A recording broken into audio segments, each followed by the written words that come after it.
Chapter 1. The Arrival of Dreadnought, the Destroyer. Part 2. Now 6 months later. As the sun set behind the mountains and cast a warm orange glow across Albinora's lush green hills, Quinn sat cross-legged on his family's roof, watching as it dipped below its peaks. The last rays of light painted the rolling hills of the kingdom of Albinora in a warm golden hue, and the air was filled with the sounds of birds returning to their nests for the night.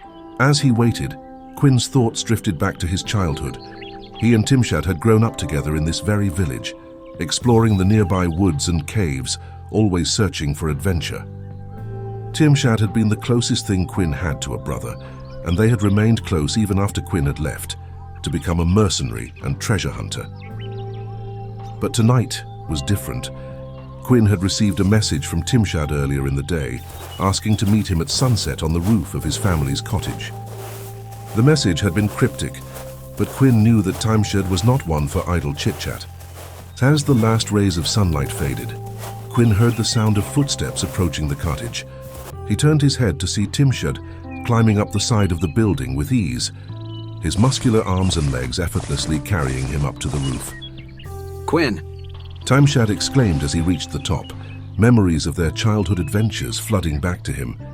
It's great to see you, my friend. It's been too long since we've shared a laugh together.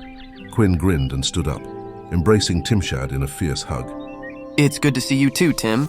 But what's this all about? Your message was pretty cryptic. Tymshad pulled away and looked at Quinn with a serious expression. Quinn, I need your help. I bring news from the kingdom's capital, he said, his voice low. Dreadnought's army is on the move, and they have unleashed an army of vicious creatures upon this land. Quinn's eyes narrowed at the mention of Dreadnought. What kind of creatures are we up against? Quinn asked, bracing himself for the response. Tymshad took a deep breath before answering. These creatures are known as shadow crawlers. His voice barely above a whisper. They're swift and deadly, with razor-sharp claws and teeth. They move in packs and hunt in the darkness, preying on anything that moves.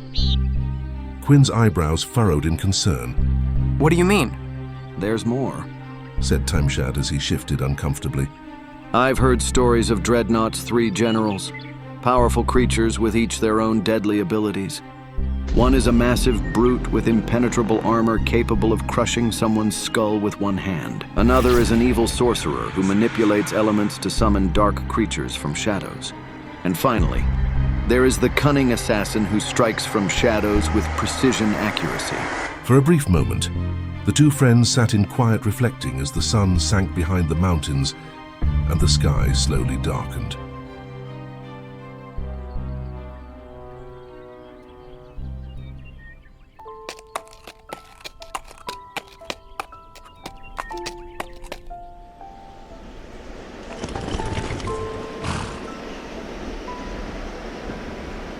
Finally, I'm almost home.